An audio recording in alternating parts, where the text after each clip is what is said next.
World leaders arrived at the G20 summit in Australia this weekend to help resolve serious global crises, but they stayed for the koalas. Before getting down to the hard business of fixing the economy, ending the Ebola epidemic and getting to the bottom of the situation in Ukraine, participants of the high-level talks in Brisbane were each handed Australia's cuddly animals this Saturday. All heads of state at the summit, from the leader of the free world President Obama to the Iron Chancellor Angela Merkel, proved powerless against the charms of the ridiculously photogenic animals. Even the usually stone-faced Vladimir Putin, the summit's bête noire, was pictured cracking a rare smile while embracing an adorable marsupial, who appeared to be trying to escape the Russian president's iron grip.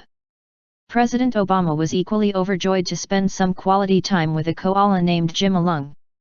But Obama's new furry friend did not seem very much impressed with the U.S. Commander-in-Chief, and instead focused his attentions on the koala in the arms of Australia's Prime Minister Tony Abbott. At one point, the two fluffy creatures even exchanged a smooch, to the obvious delight of Obama and Abbott.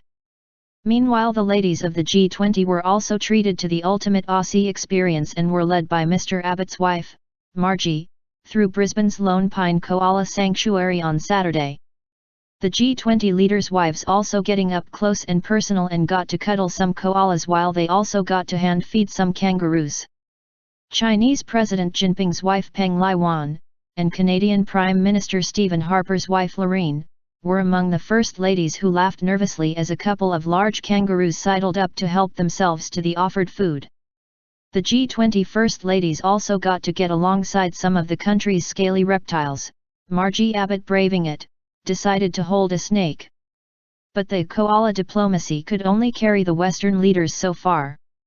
Once the smiles and fuzzy embraces were over, the talks hit their first major stumbling block when Mr. Putin declared that he would leave Brisbane early after being threatened with additional economic sanctions if he failed to end Russian backing for rebels in Ukraine.